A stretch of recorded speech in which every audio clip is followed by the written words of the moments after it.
A lot of times children coming in here, and even older children, are curious about how did the two of us manage to live, what did we do in 1955 on St. John?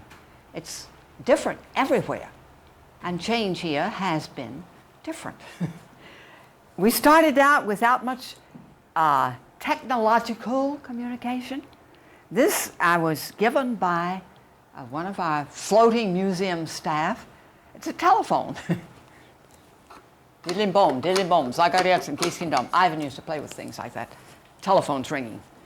He never answered them, by the way. This one was the second one on St. John. And maybe we can get it even restored to a usable communication level. And for the other forms of communication, I mean, all of you people know a lot about all of that because so much has happened every day from now on. We ate well, but we ate in a different way. We had virtually no refrigeration. I don't know if any of you know about a kerosene refrigerator. It keeps things chilled, but it won't make Jell-O gel, and it won't really give you ice cubes for a drink for a visitor. So I learned early on to enjoy room temperature water, wine, and I did without Jell-O fine.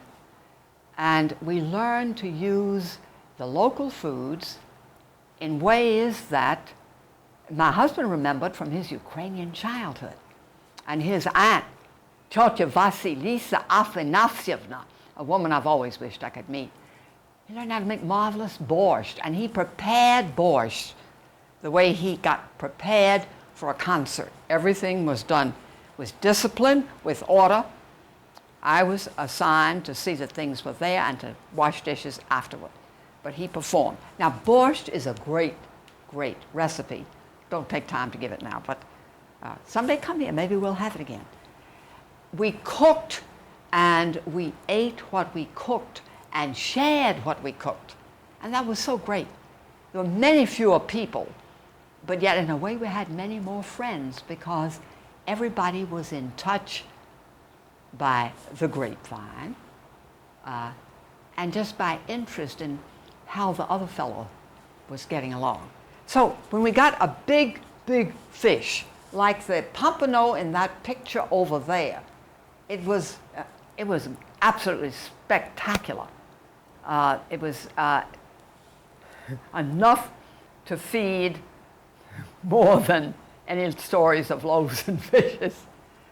And I prepared, I'd never done gefilte fish. I thought this is a time to try it. And I did, and we shared it with some 40 friends. And it was so good. So this is how we ate. It was fresh or canned. And if it was canned, it could be very old. Not many people grew much, but a few people grew a few things. And we learned to eat things that you might not think about ordinarily. A vegetable like sea purslane, the salty, juicy stuff that grows on the sandy beach. And we knew a few people with a few chickens who laid a few eggs. So we got what would be pricey, organic, scratching chicken eggs then. We got a couple of very tough chickens that even after we'd wrung the neck and John had gone through all the procedures for preparing it, it was inedible, and it tastes like pelican because the chickens at that time were eating, going for the fish. So we had lots of good food, but not the same kinds we have now. So the food was great. The transportation was, believe it or not, rather simple. There were only 5 motor vehicles when John and I arrived on St. John on my 30th birthday, June 30th, 1955. And so how are you going to get around? Well, you walk. Number 11.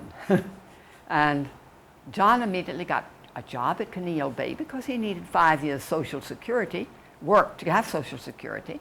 So he started out and stayed there for 5 years. And he walked to work, except on those days when there was one truck that picked up all the other people who were coming to Kineo Bay, 10, 20, and they went over.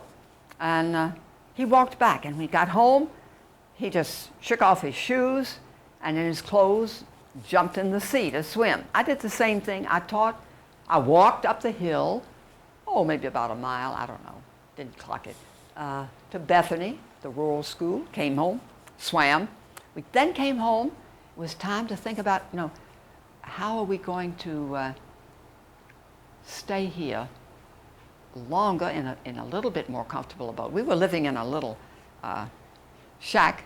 The museum director today has on that site a rather decent little house, but that shack was made from the plywood, 3/8-inch plywood coverings for all our belongings from Florida when we moved down here. So the housing was simple. How did we manage? Well, we did. And we dug stones then in this yard. It was nothing but jagged rock and suck-up cactus, which is not good for anything. Don't step on it. We hacked it up. We piled the stones. He had the dream and the plan, though he was no architect, and built the house.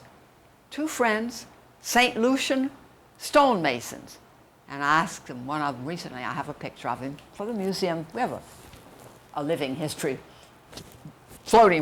moving bulletin board. I said, hey, you remember about teaching John how to do stonework? And he said, yes. First we teach, he teach we. We teach he, and he teach we. And they learned from him things they would never have thought of because, I don't know, it was just creative fantasy, yet cast in stone, if you will. And actually he composed a couple of operas in stone on the front of the museum. And whatever the noise around you, or however quiet, you can hear those stones sing. So that's how we lived. There was so much to do. There was so many ways to have a beautiful time. And I don't think we ever thought we had to go somewhere else to get something we didn't have. Finally, people would say, well, we're coming down. What we can bring you? Everybody wants to visit you, by the way. Once you have a bed for them to stay in, and that's great. What can we bring you? And we could think of a few things to start with, and then we couldn't think of it. If you stay away from something you haven't really needed, you forget about it.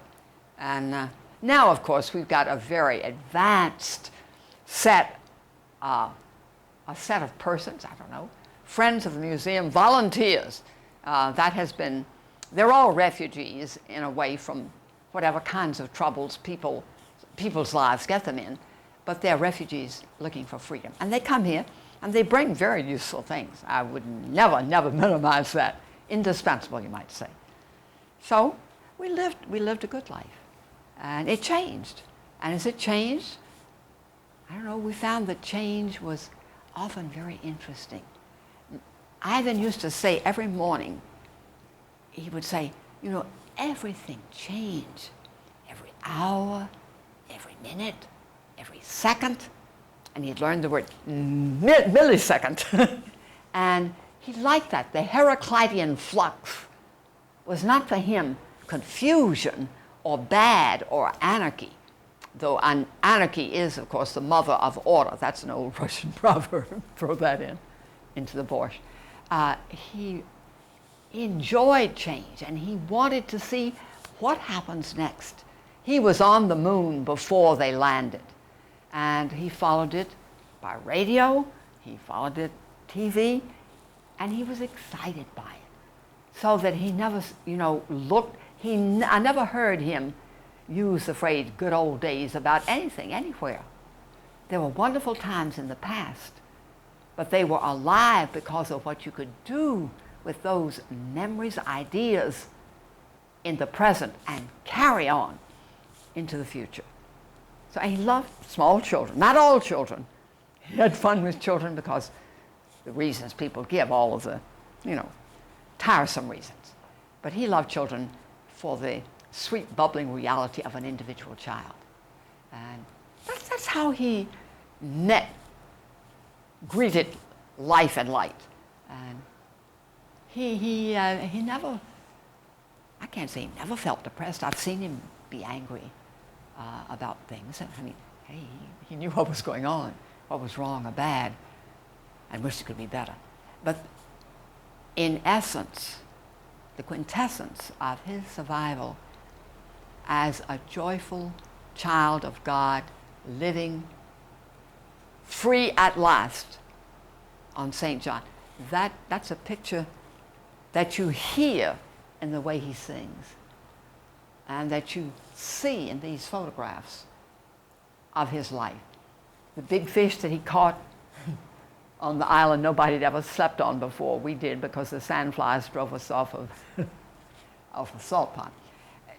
His adventures and his joy and his fun were just, they were a passport to anywhere we ever wanted or needed to go. We caught fish, and that was great.